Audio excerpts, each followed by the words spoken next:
늘 벽보에서 보는 후보인데 한번 만나보시죠. 최 기자 연결합니다.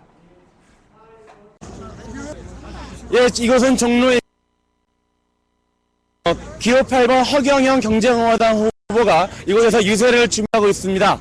허경영 후보는 기호 8번이기 때문에 8번을 찍으면 팔자가 편다, 이런 구호를 외치고 있습니다. 지금 허경영 후보가 엎거들과 맞는데요. 네, 허경영 후보를 모시고 허경영 후보에게 여러 가지 얘기들을 나눠보도록 하겠습니다.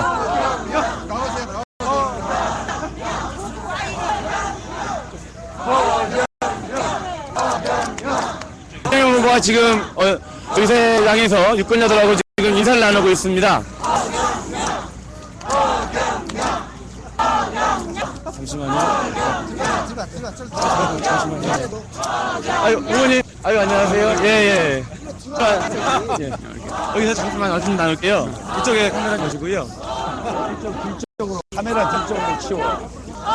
예, 후보님, 이번에 대선 후보가 몇 번째 출마하신 거죠? 세 번째. 세 번째 출마하신 거예요. 근데 그동안 그 두 번은 실패를 하셨고요.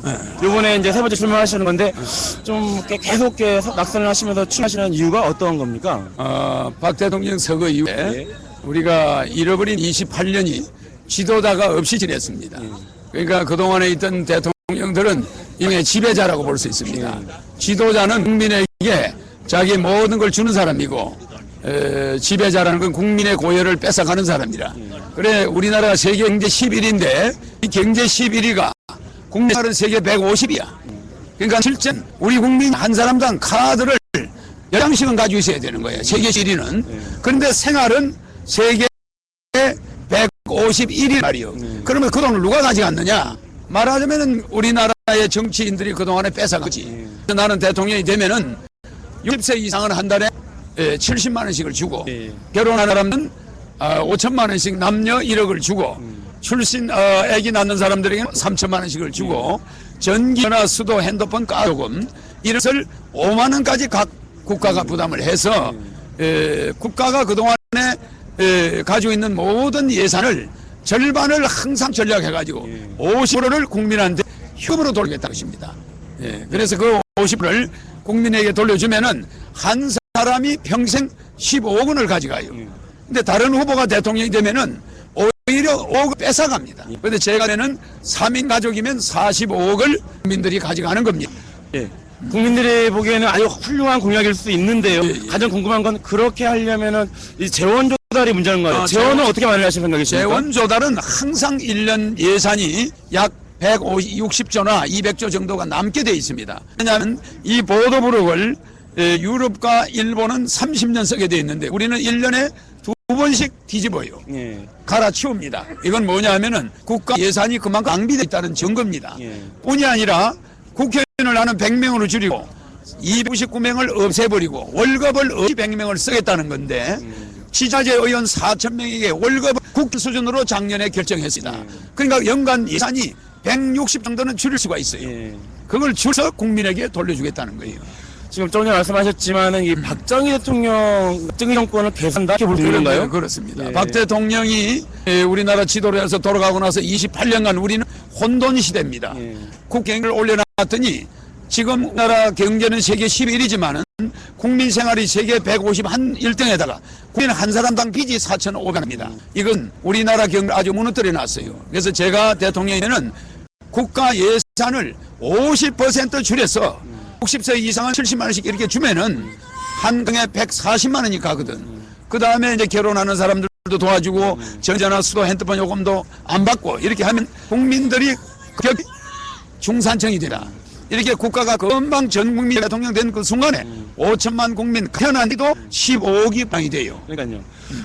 과거에 그 박정희 대통령의 박근혜 전 한나라당 대표에 대한 엄청 하셔가지고 화제가 됐었는데요. 어떻게 박근혜 대표에 대한 그 지지는 여전히 하시고 계시는 겁니까? 그럼요. 나는 박근혜 대통령과 대통령 되기 전이라도 뭐 약혼을 하고 대통령이 되면은 결혼을 하려고 생각하죠. 그러나 지금까지 박 대통령이 있을 때부터 했지만은 대통령이 돌아간 이후에 뭐 유교사님도 돌아가고 대통령도 돌아가고 뭐 그게 일종의 초상이었으니까 결혼을 못했지만은 앞으로는 이루어질 걸로 봅니다. 그러면 한나라당으로 가서 정치를 하실 생각을 안 하셨나요, 그동안? 한나라당과 네. 우리나라의 나는 정당사를 왜 경제공화당을 지켰냐면은 박 대통령의 경제공화당이 아닌 당은 나는 정당으로 인정하지 않아요. 예, 그래서 한나라당 하면 경상도당, 민주당 하면 전라도당 이런 식으로 정당을 해야 됩니다. 그리고 우리나라 정당 제도를 없애버리면 일례 정당 지원해주는 국고 예산이 기부가 됩니다. 이거를 나는 국민들에게 노인수당이 되고도 남아요. 전 60세 이상 노인에 매월 70만 원씩 주는 것이 정당들에게 지원하는 국고 보조금만 먹어요. 그렇기 때문에 정당을 없애고 무소 속으로 다 출마하게 하면은 노인들한테 한 달에 70만 원씩 주는 게 보장이 된 말입니다. 그러니까 얼마나 정치인들이 도둑놈입니까? 그런 정치인들을 지금 제가 대통령 되면은 바로 2월 3월 달이 되면 국회의원 선거가 있어.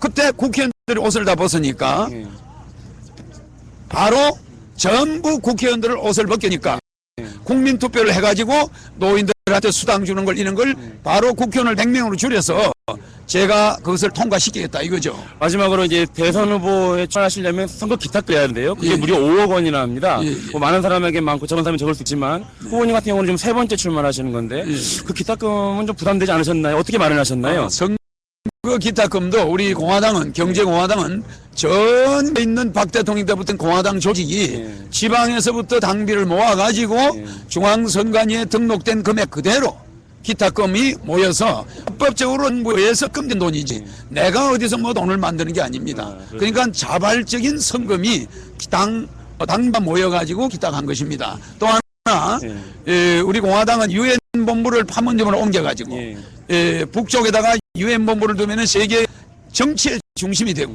또 새만금에다가 고려시대 때 우리의 선조들이 세운 만개 은행이 온다. 그래서 새만금에 200층짜리 고층 빌딩을 200개 이상 지어서 뭐 한 200층짜리 고층 빌딩을 3개를 지어서 우리 홍콩과 미국의 월가와 싱가포르의 금융가가 글로 오게 해서 세계 경제 대국이 되게 했습니다. 그래서 국민소득 5만 불을 제가 이뤄낼 수가 있습니다. 기호 8번 허결 찍으면 팔자가 편다는데요. 그 누구 아이디어입니까? 그건 제가 이제 만든 거죠. 후보님께서 왜냐하면 만드셨어요? 저를 찍으면 3인 가족이 45억을 받는데 다른 사람을 찍으면 3인 가족이 평생 15억을 뜯어갑니다. 그래서 월급쟁이들이 직에 가서 60살까지 버는 돈은 한 10억을 버는데 5억을 국가 가져가요. 그럼 제가 대통령에는 그 5억에다가 5억은 안 뺏어가고 15억을 보태주니까 전부 중산층이 되는 거죠. 그래요. 고맙습니다, 후보님. 감사합니다. 말씀 감사합니다. 예.